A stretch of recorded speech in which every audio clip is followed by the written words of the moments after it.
안녕하십니까. 인문학연구소 인현입니다. 이번 시간에는 우리 역사 속의 간신들에 대한 이야기를 나눠보는 시간, 그 26번째 정미칠적 두 번째 챕터가 되겠습니다. 우리 역사 속의 간신들 26번째, 고종을 내쫓고 군대를 해산시킨 매국노 정미칠적. 지난 1편에서 이완용과 송병준에 대해서 잠깐 이야기를 해보았고요. 오늘은 이병무와 고영희 등에 대하여 정리를 해볼까 합니다. 자, 세 번째는 군부 대신 이병무가 되겠습니다. 이병무는 당시 현재 국방부라고 할 수 있는 나라의 방위를 책임지는 군부 대신이었지만 오히려 일본에게 나라를 들여다바치는 일에 앞장을 섰고요. 고종을 폐위시키는 일에도 적극적으로 나서는 모습을 보였던 인물이라고 할 수가 있습니다. 자, 이병무의 모습 나무위키에서 가져왔고요.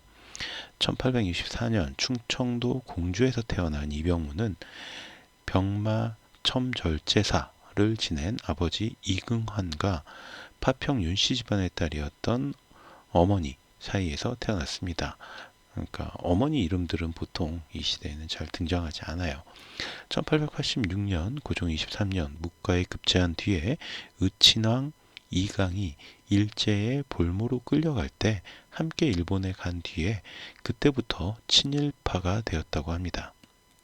1894년 친군 장위영 좌대우 참령관, 친군 장위영 우대부령관, 우대부령관으로 임명이 되었던 이병무는 그해 10월 일본 육군 교도단에 합격을 해서 다음 해인 1895년에는 일본 육군사관학교로 파견이 되어서 철저하게 친일파로 성장을 합니다. 일본 육군사관학교를 졸업하고 귀국한 이병무는 1896년 육군 무관학교에 교관이 되었고요. 이 친일파였던 이병무가 무관학교에 교관이 되면서부터 당연하게도 대한제국의 육군들 역시 일제의 영향권 아래에 놓이게 됩니다. 이후에도 이병무는 육군 보병 참령, 무관학교 교두, 북청지방대 대대장 등을 지냈고 1900년 북청진위대, 지방의 질서 유지와 변경 수비를 목적으로 설치된 최초의 근대적 지방 군대의 대대장을 역임하면서 자신의 지위를 높여나갑니다. 그리고 같은 해 10월 진위 제5연대 제2대대 대대장으로 활동을 하던 그는 일본에 있던 망명자에게 국내 사정을 알려준 혐의로 해임이 된 이후에 현재의 전라도 군산에 위치한 고군산도에 유배를 당하게 됩니다. 자, 한 부대의 대대장이 일본에게 망명해 있는, 그러니까 나라를 저버리고 떠나 있는 사람에게 국내 사정, 그러니까 여기서의 국내 사정은 군인이니까 어떤 군대적인 어떤 군대 내부의 비밀, 뭐 이런 것들이 되겠죠. 그러니까 스파이 짓을 했다는 거예요. 자, 그러다가 유배를 당했는데, 그러나 대부분의 간신들이 그렇듯이 이병무의 생명력 역시 굉장히 끈질겼습니다. 이병무는 러일 전쟁이 끝나자마자 육군 보병 참령으로 복관이 되었고, 그 뒤에 육군 무관학교 교관, 군제의정관, 육군 보병 부령 등으로 진급을 해서 육군 무관학교 장으로 부임을 했고요. 육군 유년학교 장을 겸임하면서 자신의 존재감을 드러냅니다. 그러니까 스파이 혐의로 유배갔던 인물이 나중엔 이 대한제국 육군 무관학교 학교장, 육군 유년학교 학교장, 그러니까 대한제국의 군인들을 키워내는 학교의 학교장이 되었다는 거죠.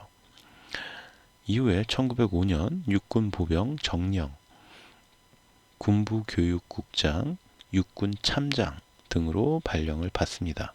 그리고 1906년 보빙사 완순군 이재환의 수행원으로 일본에 다녀왔고요. 진이각대 검열사로 임명이 됐습니다. 그리고 이해 1월 대한제국 정부로부터 훈 3등 8궤장, 그리고 3월에는 일본 정부로부터 훈 2등 서보장을 받습니다. 1907년 5월에는 육군 부장으로 진급을 했고요. 이완용 내각이 들어서면서 군부 대신에 임명이 되죠. 자, 그러니까 국방부 장관이 된 거예요. 그리고 그해 7월 군부 대신 이병무는 이토 히로부미의 지시를 받고 일본군 헌병 70명을 이끌고 대궐에 난입을 해서 고종 황제의 선위를 강요합니다. 그러니까 한 나라의 대한제국의 국방부 장관이 일본군 70명을 끌고 들어가서 대한제국의 황제인 고종한테 이제 황제 자리 내려놓으세요 라고 협박을 한 거죠. 그 자리에서 그는 칼을 들고 자신의 목에 대는 신용까지 하면서 고종을 협박했는데 참령 임재덕이 그를 막아서자 그를 법원에 구속시키기까지 했다고 합니다. 대한제국 군대를 책임지는 군부 대신이 이토 히로부미의 개가 돼서 대한제국의 황제였던 고종을 내쫓는데 앞장을 섰다. 초근이 없는 일이죠. 저는 개인적으로 고종을 그렇게 좋아하진 않지만 이건 뭐 말도 안 되는 일이다 라고 생각이 듭니다.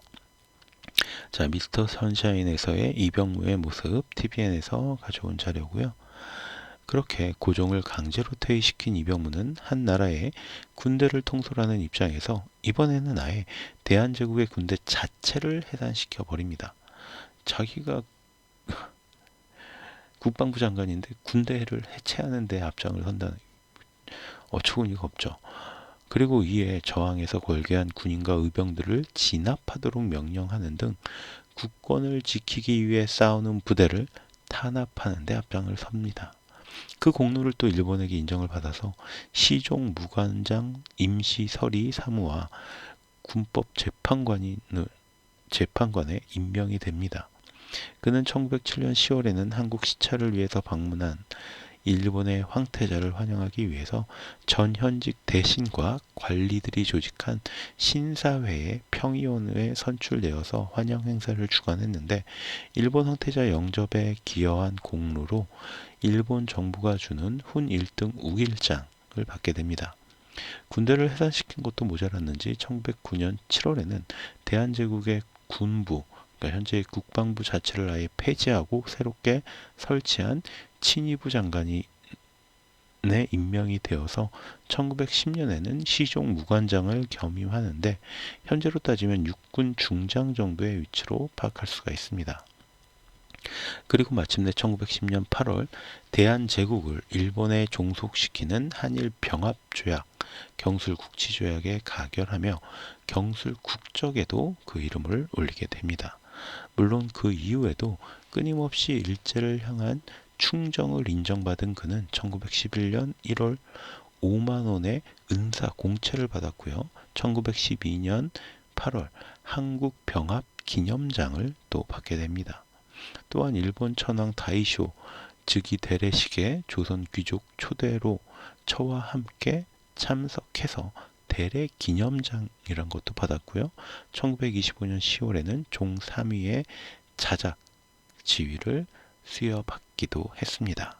그리고 그가 1926년 12월 6일에 죽자 그의 양자인 이홍묵이 자기를 물려받았죠. 매국노로서 그야말로 떵떵거리면서 잘 먹고 잘 살다가 자신의 자작 귀족 자기까지 자신의 아들에게 물려주고 죽은 겁니다. 지옥에서라도 그의 매국 행위가 제대로 처벌받기를 진심으로 바랄 뿐입니다. 자, 그 다음에 네 번째 인물은 탁지부 대신 고영희가 되겠습니다. 이번에 살펴볼 매국노는 탁지부 대신 고영희인데요. 우선 탁지부에 대해서 좀 설명을 하자면 정부의 재무를 총괄하던 현재의 기획재정부 정도라고 이해할 수가 있습니다. 1849년 한성에서 태어난 고영희는 1867년 과거 시험에 응시해서 역과, 그러니까 일본어 전공, 번역가라고 할 수가 있겠죠. 그러니까 통역관에 합격을 하면서 벼슬길에 오릅니다.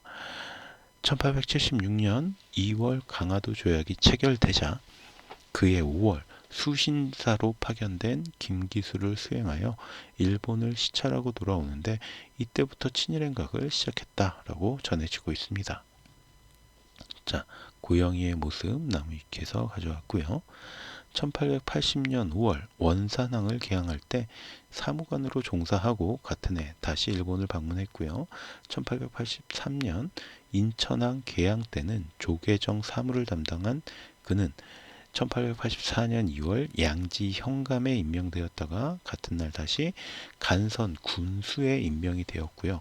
9월에는 지평 현감으로 옮겼으며 10월에는 통리교섭 사무하문에 참의에 임명이 되었다가 11월에는 상령 군수로 옮기는 등 끊임없이 보직을 변경을 하는데 이 까닭은 갑신정변이 실패로 끝나면서 이때 정변을 주도했던 친일계 인사들에 대한 응징의 일종이었다라고 볼 수가 있습니다. 그러니까 이 고영이도 갑신정변 때 그 갑신정변이라는 게 그런 거잖아요. 취지는 좋지만 사실 일본의 어떤 배우, 일본이 그 배후에 있고 일본이 뒤를 받쳐준다고 했다가 몸을 빼는 바람에 3.1천하로 끝났잖아요. 그러니까 대부분이 좀 친일계의 인물들이 많았다라는 거죠. 그리고 고영이도 그런 인물이었고 그러다 보니까 아예 뭐 내쫓을 정도, 뭐 벌을 줄 정도는 아닌데 믿고 어떤 자리를 맡길 만한 사람은 또 아니었다. 이런 판단이 되니까 이 자리에도 데려다 놨다가 저 자리에도 데려다 놨다가 뭐 그랬던 것으로 보입니다. 그리고 1886년 4월 기기국 방판으로 관직에 복귀한 고영이는 종무국 사무를 겸임하게 됩니다. 그리고 1894년 6월 내무부 참의에 임명이 되었고 같은 해 9월 청일 전쟁 중에 이강, 훗날의 의친왕이죠. 이강이 보빙대사로 일본을 방문할 때 1등 수행원으로 수행을 했고 갑오개혁에도 참여를 했습니다. 귀국 후에는 항무하문 협판을 맡아서 갑오개혁에 참여하며 내부 참의, 항무하문 참의, 농상하문 협판 등의 주요 직책을 두루 거치면서 자신의 영향력을 과시해 나갔습니다. 그리고 1896년 7월 독립협회가 발기하면서 그 독립협회의 발기인으로 참가를 했고 1898년 10월에는 독립협회가 결의했던 개혁방안 6개 조항 헌의 6조라고도 하는데 이것에 상소에 찬성했다라는 이유로 잠시 한직으로 밀려났다가 이후에 다시 복귀를 합니다. 이후에도 한성부 판윤, 농상공부 협판 등을 거친 그는 대한제국 정부로부터 훈상등 8궤장과 훈이등 태극장 등을 하사를 받습니다. 1903년 2월 일본국 주재 특명전권공사에 임명이 되면서 일본에 머물기 시작한 고영이는 8개월 뒤에 귀국을 해서 탁지부 협판에 임명이 되었고요. 이후에 다시 학부협판, 법무협판 등을 거쳐서 황해도 관찰사 겸 황해도 재판소 판사를 지내게 됩니다. 그리고 1907년 이완용 내각이 들어서면서 탁지부 대신에 임명이 되는데 바로 그해 7월 헤이그 특사 사건을 빌미로 고종에게 일본에게 사죄하도록 강요하면서 어전회의에서 다른 정미칠척들과 함께 양위를 주장하는 한편 황제권 이양과 군대 해산을 골자로 하는 정미칠조약, 한일 신협약 체결에 동조하면서 정미칠적에 이름을 올리게 됩니다. 자, 고종을 협박하는 정미칠적의 모습 미스터 션샤인에서 TVN에서 가져왔습니다. 1910년 8월 22일 내각 총리 대신 이완용 등과 함께 어전회의를 열고 순종에게 한일 합병 조약 체결을 윤호할 것을 강요하면서 이 고영이 역시도 경술국적에 이름을 올리게 됩니다. 그리고 이런 공로를 인정받았던 고영이는 일본 정부로부터 이화 대수장을 수여받았고요.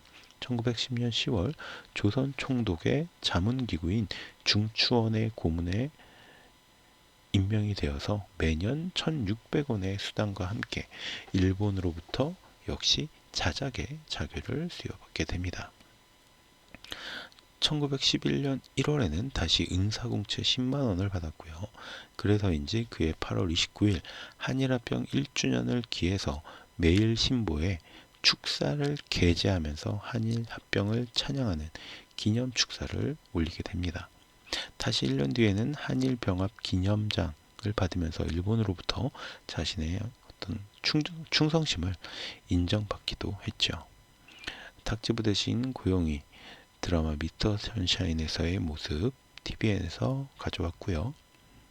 죽기 전인 1915년에도 1월 조선 총독부 주도로 식민 지배를 정당화하고 시정 사업을 선전하기 위해서 열렸던 시정 5년 기념 조선물산공진회 경선 협찬회의 발기인으로 참여를 했고요. 11월 다이쇼 덴노 즉위 기념 대례 기념장을 받기도 했습니다.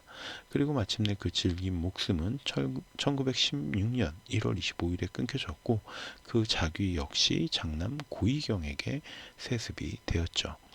고영이뿐만 아니라 장남 고이경과 손자였던 고홍경 역시 친일 반민족 행위자로 선정이 되었기 때문에 조상에게 물려받은 재산을 몰수당했는데 이 증손자인 고중덕은 조상의 토지를 되찾겠다는 생각 때문인지 친일 반민족 행위자 재산의 국가 귀속에 관한 특별법에 대해서 이것이 위헌이다라고 소송을 제기했는데 역시 패소하고 말았죠.